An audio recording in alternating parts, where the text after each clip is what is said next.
رہتی ہے، جمعے کا دن بھی آتا ہے، نماز ہو جاتی ہے، نماز مکمل ہو گئی ہے، عصر کا وقت آ گیا ہے، مغرب ہو گئی ہے، عشاء ہو گئی ہے، پھر مایوس ہوتی ہے، آواز آتی ہے، بندے کیا تو نے خدا کا قرآن نہیں پڑھا تھا؟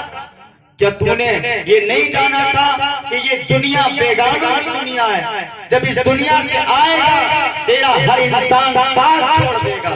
اور حقیقت تو یہ ہے کہ باپ کا 40واں بھی مکمل نہیں ہوتا، اتنے ہی لڑکوں میں بیٹوں میں جھگڑے شروع ہو جاتے ہیں۔ بھائی جھگڑے کیوں کرتا ہے؟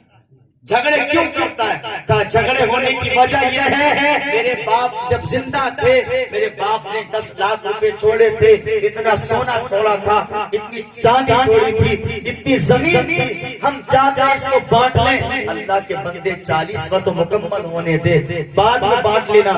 قسم خدا کی کچھ لوگ تو ایسے ہیں جو باپ کے مرنے کا انتظار کرتے ہیں، ماں کے مر جانے کا انتظار کرتے ہیں، کب یہ بوڑھا اس دنیا سے جائے گا، کب اس سے ہمیں چھٹکارا ملے گا تاکہ ہم مال کو بانٹ لیں، ہم سونا و چاندی کو بانٹ لیں، ہم دولت و ثروت کو بانٹ لیں۔ قسم خدا کی یاد رکھو جس باپ نے ہماری خاطر ساری زندگی خون پسینہ بہا بہا کر ہماری پرورش کرنے میں گزار دی، جو باپ دوسروں سے لڑتا رہا، جو باپ ہماری خاطر خون پسینے بہاتا رہا، اللہ اکبر، اگر اس باپ کی روح کو مرنے کے بعد کوئی تکلیف ہوگی تو یاد رکھنا مرنے کے بعد جب ہم دنیا سے جائیں گے ہمارا جب خاتمہ ہوگا، قسم خدا کی نبی کی حدیث پاک ہے، ماں باپ کے گستاخوں کو کبھی جنت کی امید نہیں مل سکتی۔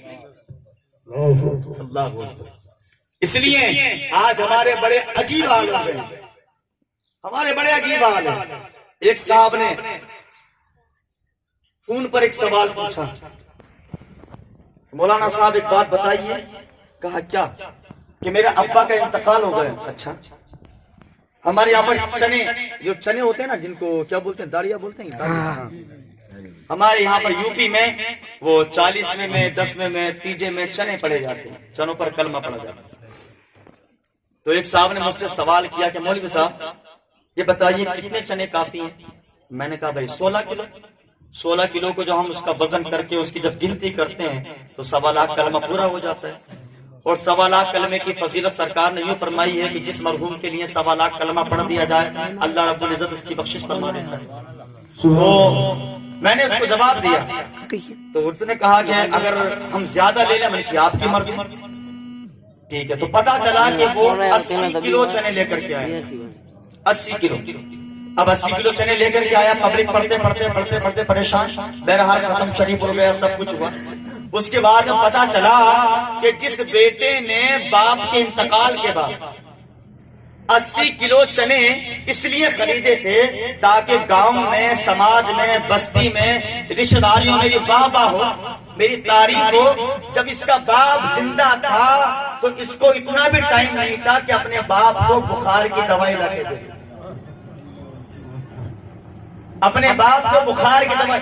یہاں تک لوگوں نے کہا کہ جب اس کا باپ ایک رات کا مہمان بچہ تھا تو پڑوس والے اس کو ہاسپٹل میں بھرتی کرنے کے لیے لے کے گئے تھے، اور جب مر گیا، دنیا سے چلا گیا، تو اب اتنی تعریفوں پہ تعریف، تعریفوں پہ تعریف۔ لیکن قسم خدا کی یاد رکھو، اگر ہم نے اپنے باپ کے مرنے کے بعد ساری دھن دولت باپ کے ایصال ثواب کے لیے خرچ کر دی، لیکن جو ہم نے اپنے باپ کی شان میں ان کے جیتے جی گستاخی کی ہوگی، ان کی جو بے ادبی کی ہوگی، وہ کبھی باپ نہیں ہو سکتی۔ اس لیے سرکار فرماتے ہیں کہ جب تمہارے والدین کی تمہیں زندگی ملے، سب سے پہلی چیز تو یہ ہے کہ وہ بچے خوش نصیب ہوتے ہیں جنہیں ماں باپ کا پیار ملتا ہے۔ اور اگر تمہیں زندگی ملے اور اس کے باوجود تم نے اپنے والدین کی زندگی کو خدمت میں نہیں بسایا، ان کی زندگی کے اندر تم نے ان کی خدمت نہیں کی، تو یہ بھی یاد رکھنا اللہ کی قسم جو ماں باپ کا وفادار نہیں وہ نبی کا وفادار نہیں۔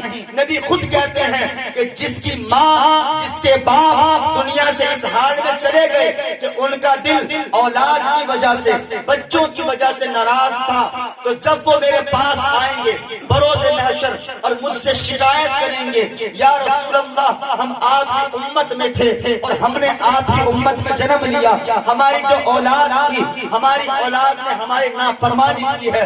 اللہ اکبر۔ سرکار فرمائیں گے جب مجھ سے اللہ فرمائے گا کہ اے میرے محبوب اپنی امت کی شفاعت کرو، اپنی امت کی شفاعت کرو، تمام امتی میرے پاس آئیں گے اس امید پر کہ ہماری بخشش کے لیے نبی سفارش کریں گے، ہماری بخشش کے لیے نبی اللہ کی بارگاہ میں دعا کریں گے۔ جب ساری پبلک آتی ہوگی، ساری جماعتیں آتی ہوں گی، دو جماعتیں موجود ہوں گی، ایک جماعت وہ ہوگی جن کو شفاعت کی اجازت مل جائے گی، جاؤ جاؤ اور آمینہ کے لال کے پاس چلے جاؤ، اور وہاں جانے کے بعد تمہارا شفاعت نامہ موجود ہے، تمہارا سفارش نامہ موجود ہے، یعنی تمہاری ضمانت کا وارنٹ موجود ہے۔ جاؤ اور جانے کے بعد اپنی ضمانت لے لو، جاؤ جانے کے بعد اپنی سفارش لے لو، جاؤ جانے کے بعد اپنی شفاعت لے لو۔ نبی کہتے ہیں ایک جماعت وہ ہوگی جو دور رکھ دی جائے گی، جو دور کر دی جائے گی، فرشتوں نے پابندی لگا دی ہوگی، تم آگے نہیں بڑھ سکتے، تم کچھ کہہ نہیں سکتے، عرض نہیں کر سکتے۔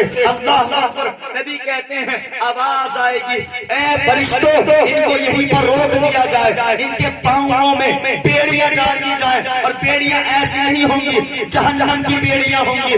نبی کہتے ہیں جب میں پوچھوں گا یا رب العالمین یہ کون لوگ ہیں جن کو میرے پاس آنے پر پابندی لگائی دی گئی ہے، یہ کون لوگ ہیں جن کو میرے قریب نہیں آنے دیا جا رہا ہے، یہ کون لوگ ہیں جو میری شفاعت سے محروم ہیں، میں ان کو پہچانتا ہوں میری امت کے لوگ ہیں، میں ان کو جانتا ہوں میری امت کے لوگ ہیں۔ آواز آئے گی اے میرے محبوب کیا تمہیں خبر نہیں تھی کہ جس باپ کے بارے میں، جس ماں کے بارے میں اللہ نے قرآن میں کہا تھا وَبِالْوَالِدَيْنِ اِحْسَانًا، اپنے ماں باپ کے ساتھ اچھا برتاؤ کرو، اپنے ماں باپ کے ساتھ اچھی طرح سے خدمت کرو۔ یہ وہ لوگ ہیں جنہوں نے اپنے ماں باپ کو ناراض کیا تھا۔